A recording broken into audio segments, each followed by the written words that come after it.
ଭଗବାନ ଶ୍ରୀକୃଷ୍ଣଙ୍କର ଏ ହେଉଛି ମହାମନ୍ତ୍ର, ଯାହାକୁ ଭଗବାନ ଶିବ ମାତା ପାର୍ବତୀଙ୍କୁ କହିଥିଲେ। ଜୀବନର ସମସ୍ତ କଷ୍ଟ ଓ ଯନ୍ତ୍ରଣାରୁ ମୁକ୍ତି ପାଇବା ପାଇଁ ଏହି ମନ୍ତ୍ରଟି ପାଠ କରାଯାଏ। ଏହି ମନ୍ତ୍ରକୁ 108 ଥର ଜପ କରିବା ଦ୍ୱାରା ମଣିଷକୁ ଶାନ୍ତି ମିଳିବା ସହ ପାପ ମଧ୍ୟ କ୍ଷୟ ହୋଇଥାଏ। ଏହି ମନ୍ତ୍ରଟି ହେଲା ଓମ୍ କୃଷ୍ଣାୟ ବାସୁଦେବାୟ ହରୟେ ପରମାତ୍ମନେ ପ୍रणतଃ क्लेशनाशाय गोविन्दाय नमो नमः। ॐ कृष्णाय वासुदेवाय हरये परमात्मने प्रणतः क्लेशनाशाय गोविन्दाय नमो नमः।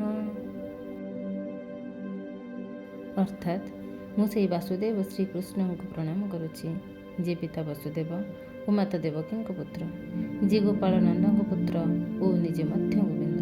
ମୁଁ ତାଙ୍କୁ ବାରମ୍ବାର ପ୍ରଣିପାତ କରୁଛି। ସମସ୍ତ କଷ୍ଟ ଓ ଯନ୍ତ୍ରଣା ଦୂର କରନ୍ତୁ।